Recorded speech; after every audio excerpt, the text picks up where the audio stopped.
यदा यदा हि धर्मस्य ग्लानिर्भवति भारत अभ्युत्थानम् अधर्मस्य तदात्मानं सृजाम्यहम् परित्राणाय साधूनां विनाशाय च दुष्कृताम् धर्म संस्थापनार्थाय संभवामि युगे युगे।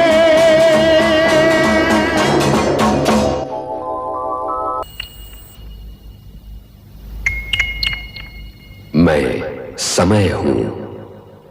मेरे बहाव के रास्ते में न किसी दुख की रुकावट है न किसी सुख की। फिर भी कभी कभी भाग्य रेखाएं मुझे भी उलझा लेती है। जब ही तो मैं गंगा तट पर शंतनु की वंश रेखा की कथा में बंधा खड़ा हूं। ब्रह्मापुत्री गंगा एक एक करके अपनी कोख से जन्म लेने वाले 7 शंतनु पुत्रों को स्वयं अपने ही जल में बहा चुकी है। हस्तिनापुर नरेश भी तट पर मेरे साथ खड़े चुपचाप देखते रहने के सिवा कुछ न कर सके।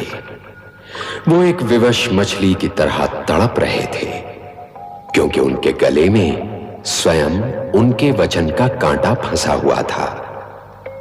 वो केवल रो सकते थे तो रोते रहे। वो गंगा से कुछ पूछ नहीं सकते थे, इसलिए कुछ पूछ न सके।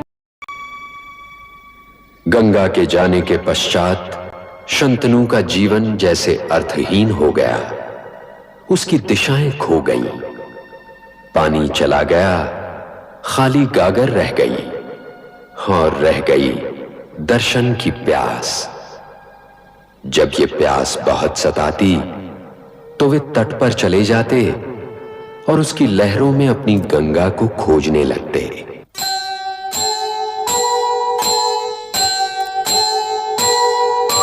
जीवन को समझा रहा जिया हुआ इतिहास,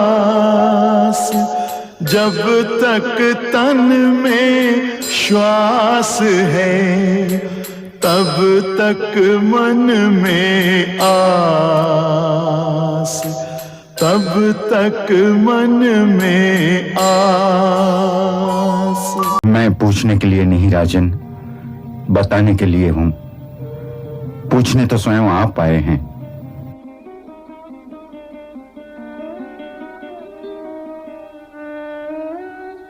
जीवन की ये 2 कोपलें मुझे वन में पड़ी मिली।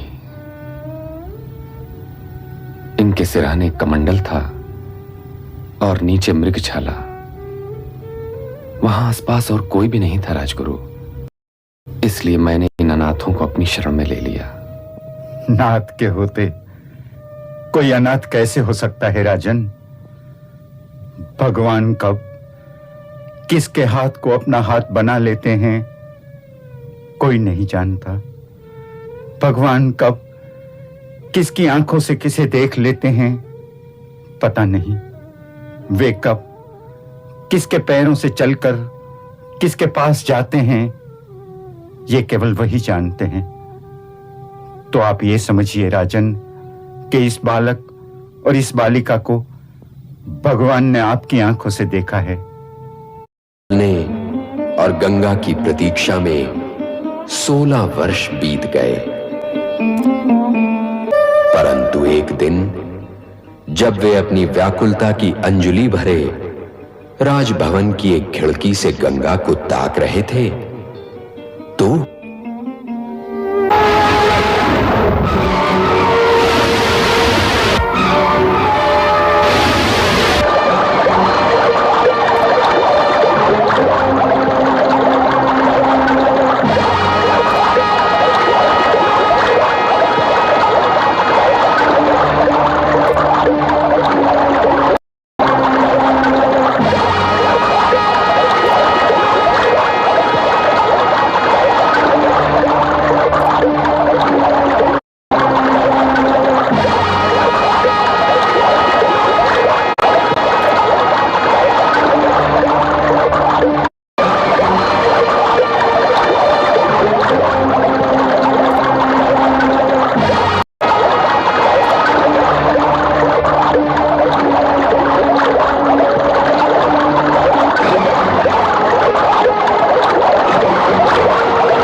शंतनु ने देखा कि तीरों की एक बाढ़ ने शक्तिशाली गंगा को बांध दिया है।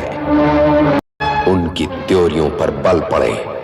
उन्होंने कंधे से धनुष लिया, धनुष में बाण लगाया और कमान खींची ही थी कि गंगा प्रकट हुई। आर्यपुत्र, गंगे, तो तुम्हें मुझ पर दया आ ही गई। कैसे है महाराज? आत्मा बिना शरीर कैसा हो सकता है प्रिय? अब और देर न करो, गंगा के पानी को मुक्ति दिलाकर हम राजभवन चलते हैं।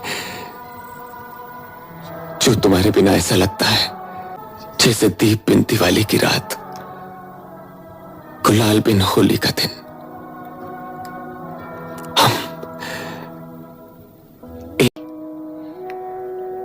अतीत कभी वर्तमान नहीं बन सकता। मैं आपका अतीत हूं और आपका भविष्य आपको लौटाने आई हूं। तुम्हारे बिना मेरा कोई भविष्य नहीं है प्रिय। है आर्यपुत्र, है, और मैं आपका भविष्य अपने साथ लेकर आई हूं, क्योंकि वास्तव में भविष्य अतीत की कोख से ही जन्म लेता है। वो रहा आपका भविष्य। वास्तव में भविष्य अतीत की कोख से ही जन्म लेता है।